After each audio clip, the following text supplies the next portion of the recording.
Welcome back to the Fabstinence Podcast. I'm your co-host Peter. I'm joined as always by Kevin. Kevin, how you doing today, man? Doing great, man. How are you? I'm doing great. And the time difference between us has always made this show really interesting. It's either my morning or my night. Well, he who has a Y can bear almost any how, which is actually exactly what we're going to be talking about today. So, if you want to kind of talk about what we're going to talk about today, and we'll just get right into it, man. Yeah, so you and I recently had a conversation. It's a little bit of a revelation for you that we discussed. And we were talking about the ups and downs of this journey that we're all on. Um, and kind of how hard it can be to stay grounded, to stay focused, and to really keep going if you're having a hard time falling down over and over again in porn addiction. And one of the revelations that you had that you talked about was using meditative practice and the idea of finding your why. And so I thought maybe today we could talk about that because everyone's why is going to be different, but I think depending on you and your story, what you find is going to be different. But if you could share yours with us, that might really be a good starting place for this topic. Absolutely, man. Yeah. So, my why kind of changed a little bit with the whole entire COVID-19 situation that happened, especially once the lockdowns began, because, I started my NoFap journey, my first 30-day streak, 30-day plus streak, I should say, back in November 2019. So once Impressive. the COVID scare kind of started, and then especially once the lockdown started, we talk about this all the time, but your environment is key. Sexual transmutation is key. Living your one of the beauties of NoFap and adopting this lifestyle is it forces you to go out there and to live your life. But when society and especially the law compels you to stay indoors and just stay isolated, it becomes much tougher. So for me, even though I had a grand why and I still did, I had to kind of change it a bit and look really inward a lot more about how much this actually matters to me to resist the urges that naturally occur when you're in a lockdown situation.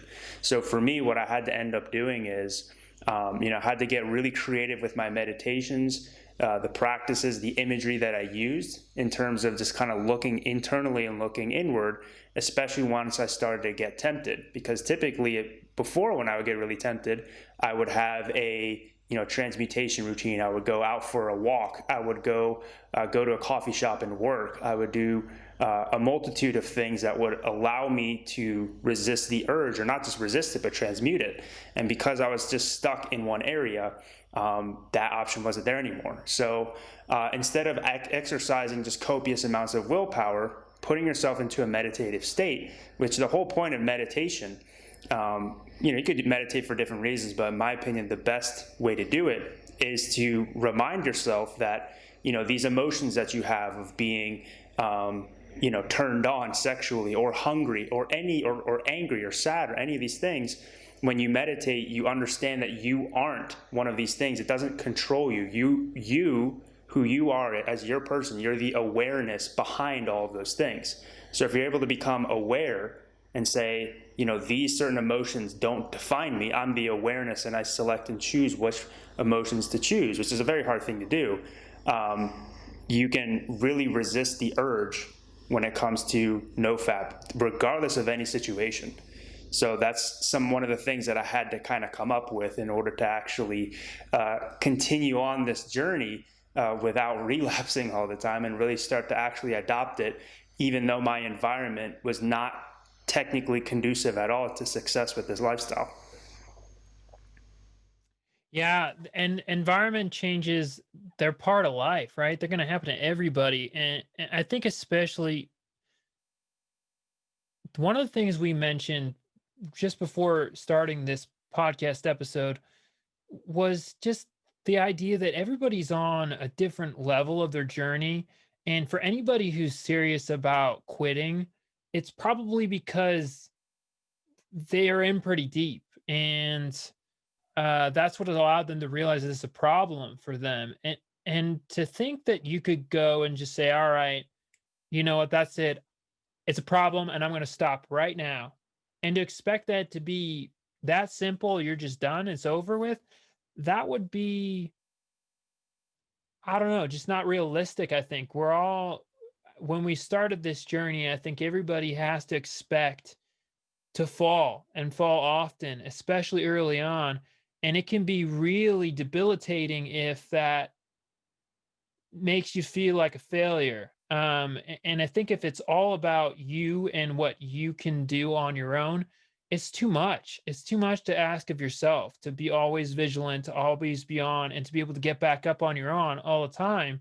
And so I think this idea of finding your why, finding your grander purpose, deep down, it's about finding a deeper motivation outside of yourself in order to overcome something that's deeply entrenched. And I think the fact that you said meditation is a big part of that. That could look like prayer. It could look like guided meditation. It could be imagery. And so there's a lot of different ways that could manifest. And so, Kevin, I was hoping you could maybe share with us what that meditation looks like for you. What are you? Could you walk us through that imagery? Sure.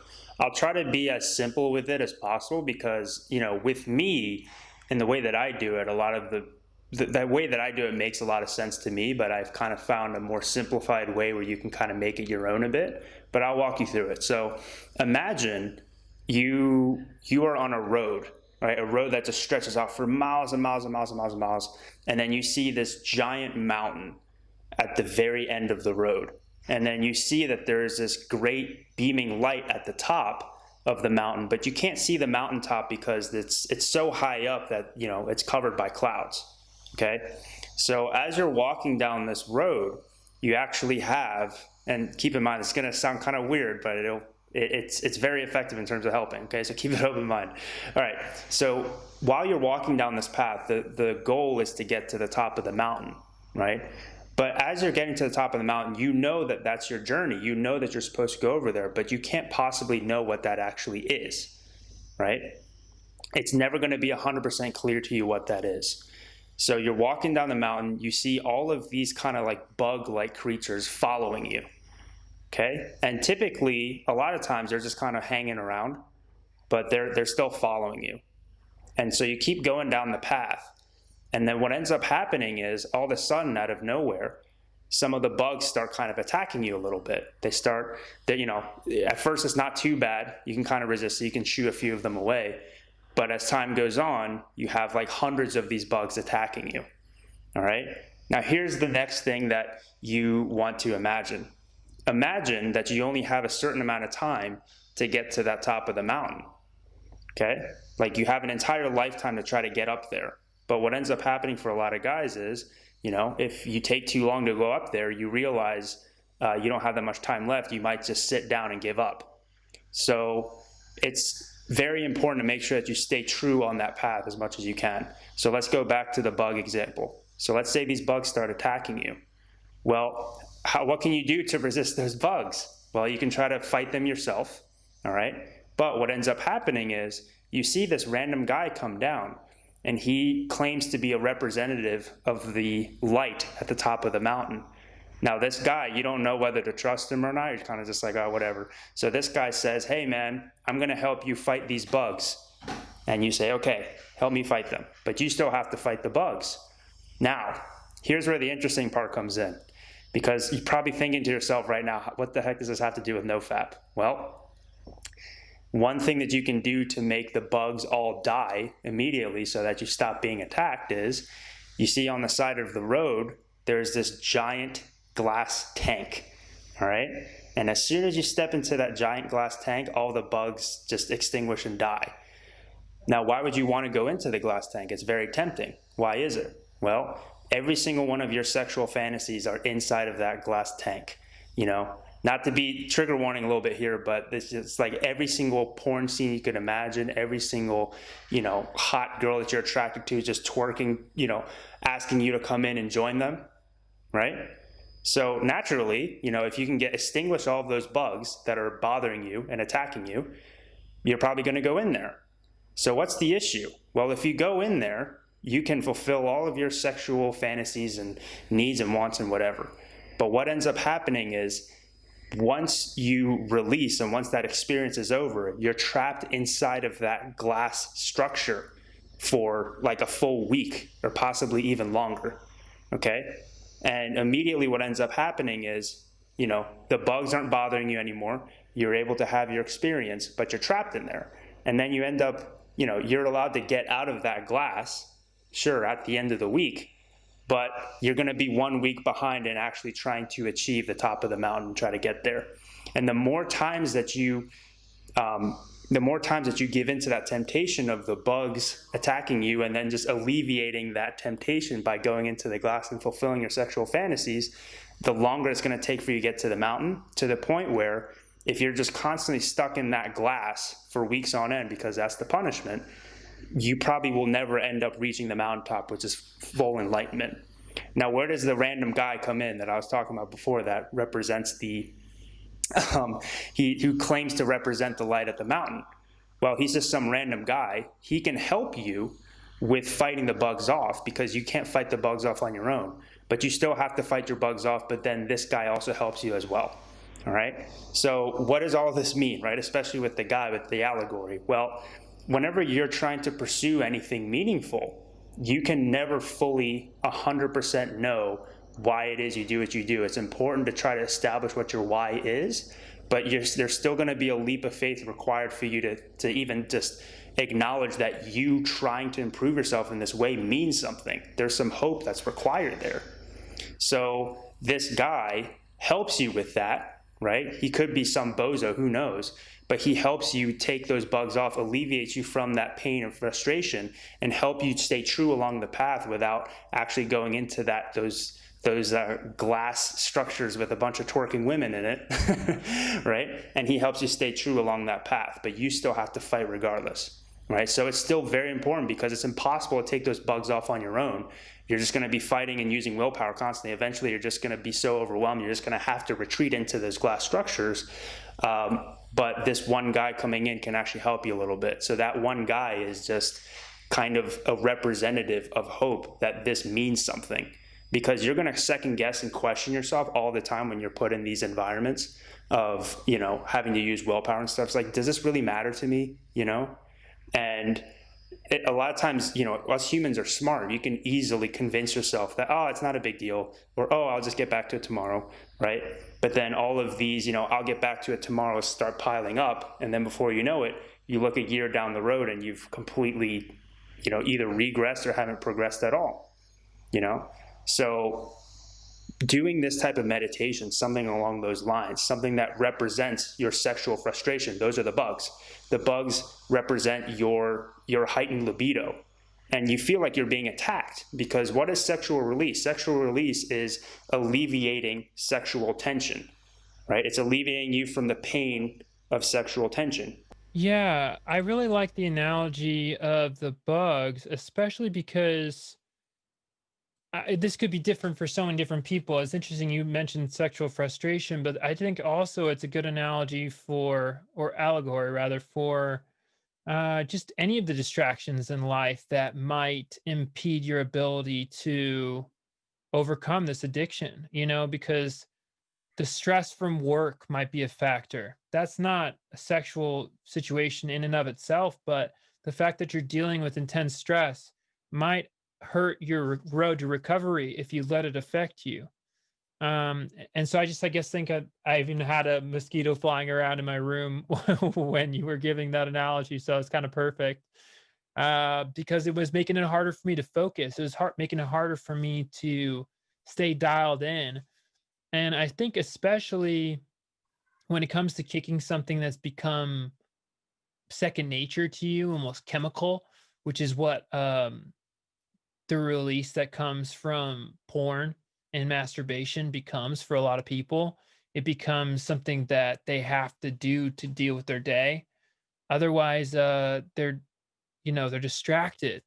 Um, or rather, all distractions throughout their day lead to that. So I like that aspect of the analogy. I like the fact that it can be pretty open-ended as to what those bugs are, even because I think the power of meditation, especially something as visual as this one is, Kevin, is that um, it forces you to stop and think about, what are my bugs? What are the things in my life that are distracting me, slowing me down, irritating me, and making it harder for me to pursue the path that I want to follow. I also appreciate the fact that it is a path, right? It's a journey, it's uphill, it's difficult. And ascension, like that meeting, that enlightenment, whatever that looks like, is not easy, right? So I also think that's something powerful in that imagery. I thank you for sharing that as well. Yeah, I want to add something to that. Yeah, you're perfectly right. I mean, you could use that same kind of imagery, that same kind of meditation for resisting food, for example. So those bugs can represent hunger.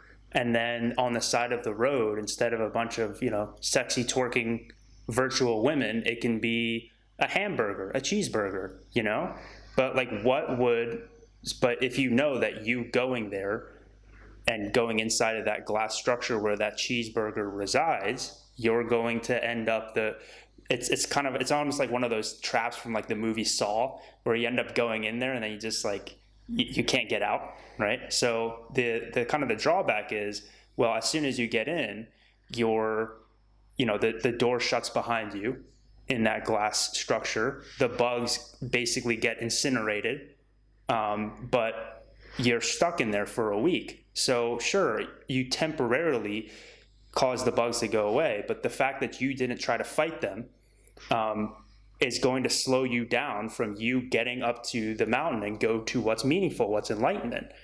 But the issue is, again, it's like, and it's, you have to have hope and faith that the representative of the light, the one guy that says he's there saying, hey, he's motivating you, he's trying to be like, hey, stay on the path, this is worth it, trust me, right? You have to trust this random guy that you don't know, that everything sounds good, but all you know in the moment is you're in pain, you want to alleviate that pain. So it's a lot harder to choose the path of fighting that pain with the help of the representative of the light at the top of the mountain, which is basically your why, right? It's a lot tougher to fight that than just to instantly satisfy the feeling of pain. So yeah, I hope that makes sense. Well, the one other thing I'll add to this too, and I think it really is the crux of this topic, is that, or the pinnacle rather, is that if you don't understand your why, you probably don't have a strong enough conviction for doing this, right? So when bringing it back to the analogy of exercise, or fat loss, or if you want to lose weight, as a trainer, you're asking them, well, why do you want to lose weight? What are your goals, right? Are you trying to be healthier? Are you trying to look better? Are you trying to live longer? Are you trying to be able to be a better athlete? It- Depending on what your answer might not be a very good one for success, right? If it's all based on other people and appearances and stuff like that, that's a pretty shallow reasoning.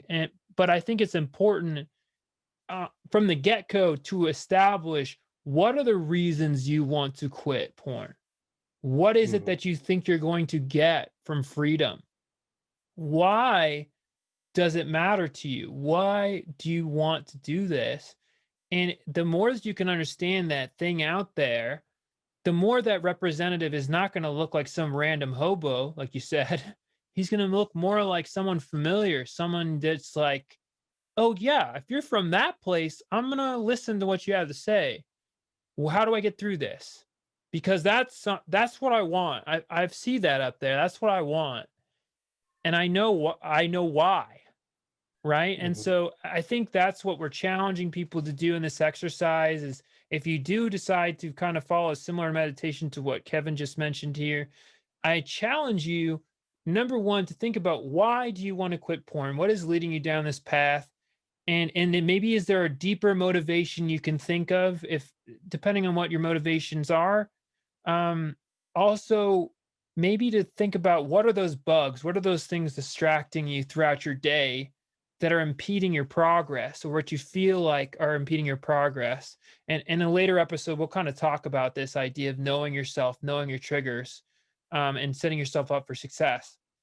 Yep. And also, maybe just one last aspect of this is the analogy of the glass cage is very interesting as well. But why would you sit in the cage after consuming whatever that is? Why do you stay in the cage? Does the cage slide down the hill for you? Does the cage just keep you trapped in place? What is it about the thing that's appealing? But what is it that keeps you stuck in it after? Because you're right. There's a certain aspect of addiction that makes you feel trapped.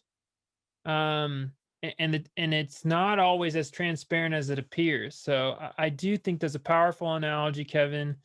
Um, and so I guess I want to ask you to keep this rolling a little bit. What is it about that meditation that ended up being important for you? How does that help keep you vigilant? Mhm. So really the biggest thing is it helps me kind of get out of my mind a bit, and that's the power of metaphors, or any analogies of those types of things. Is it's kind of a universal truth that you can apply to multiple different things. So that same exact example, you can use that same kind of meditation or imagery for if you're tempted by food, if you're tempted to watch pornography, if you're tempted to do anything else, you know? So it kind of gets you out of your head a little bit, because a lot of times what ends up happening is, those kind of metaphorical bugs, they take over so much, and they're so overwhelming that all you want to do is just make those bugs go away. So you even enacting a meditation like that allows you to understand, again, like I said earlier, the point of meditation is, you're the awareness around these feelings that you have. So imagine that you're being attacked by all these bugs. You have the sensation of being attacked, but you don't even know what's attacking you. You're going to do whatever you can to just alleviate that pain. But even just knowing that you have these certain bugs attacking you, and knowing that if you just have the bugs all die immediately by going into that glass cage, that's going to impede you along the progress of your journey. Just having that understanding and being able to remind yourself, getting your conscious mind back into it, and not letting your hypothalamus, your unconscious mind, sabotage you from what you really want. Just having that little bit of awareness, that meditation can really just help bring you back to the present, and really help you understand what truly matters to you, and just doing those little things. I mean, you don't want to rely on this meditation all the time, but, especially if you're locked down from a COVID situation or anything, or for some reason you can't get out of your environment and transmute that sexual energy that you have, those urges that you have, into something more productive, doing meditations like this can be a lifesaver in terms of keeping you true along the journey and preventing you from relapsing. Yeah.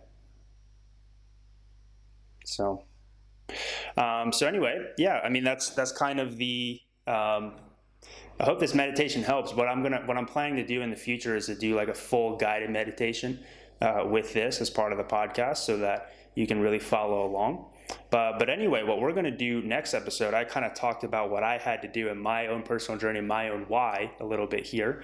But next episode, what we're going to do is do the same thing with Peter. And Peter's going to share his journey as to what keeps him motivated, what's his why, and how he's able to kind of go through these things as well. So stay tuned for the next episode. Thanks so much for watching. See you next time.